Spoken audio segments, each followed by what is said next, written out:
So we've talked about passive diffusion.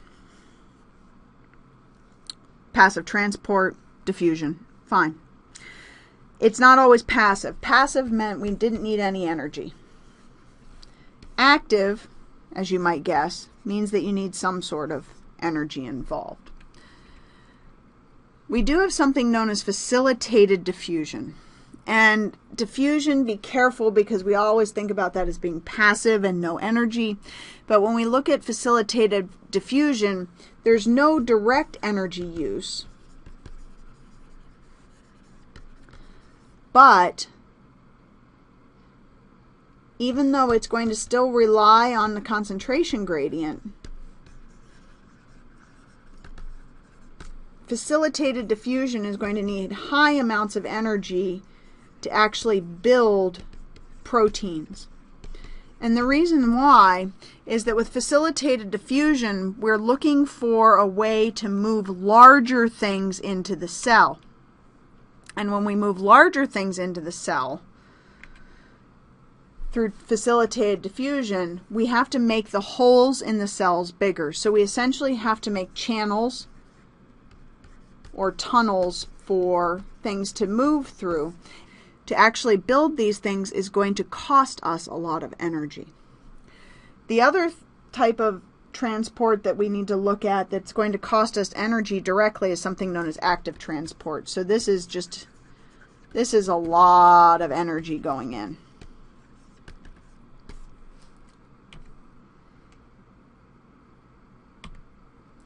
So this is facilitated diffusion.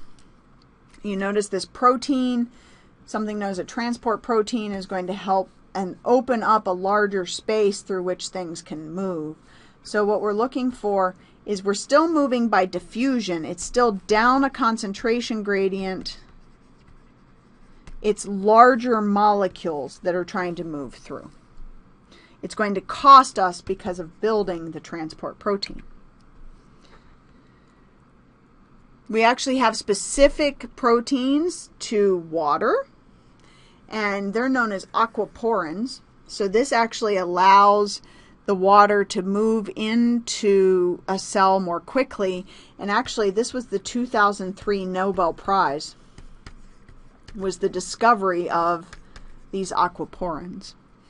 And so looking at how these protein channels are very specific to the diffusion of water. So it's the facilitated diffusion of water.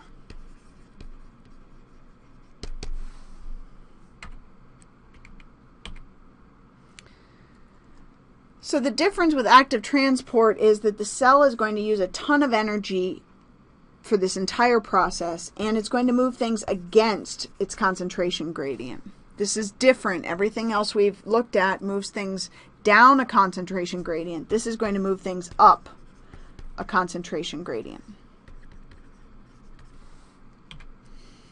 So in this case, looking at a large number, in this case 4 squares outside, 2 inside, but the cell wants to move those out.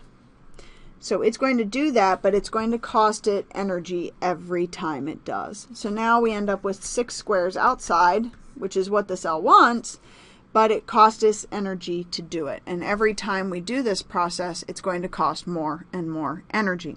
So with active transport, you are looking to use ATP to move things up a concentration gradient. We'll look at these more with specific examples.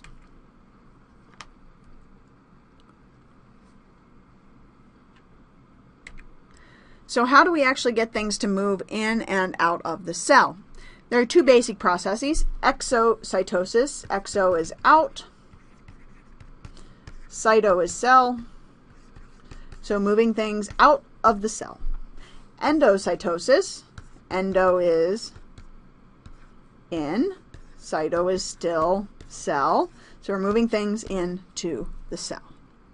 And now we're looking at not diffusing small particles, we're looking at moving really big things.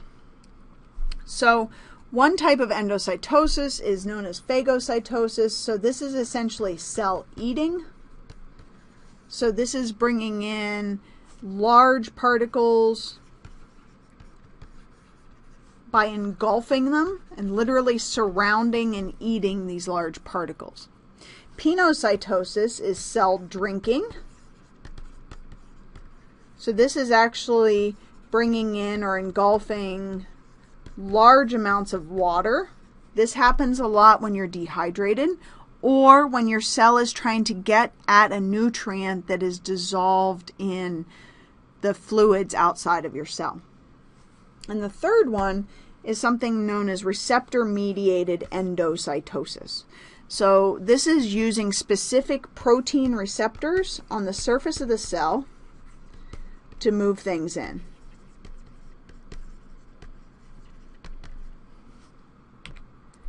So this is phagocytosis, so literally cell eating. See here a food vacuole that the cell is surrounding and will eventually eat.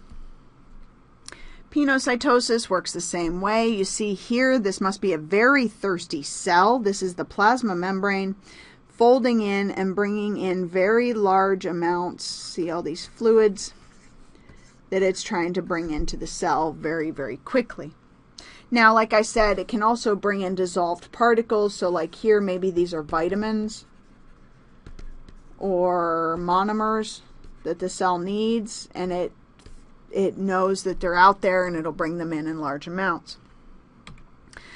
Receptor-mediated endocytosis is a very specific process. So in this case, looking for specific receptors, the Y is a receptor on the surface of the cell here. When the substrate fits into the receptor, this receptor is going to target the cell or signal the cell to make a little vesicle and bring in large amounts of these. And you see this here on the right side as well. So just 3 different types of endocytosis.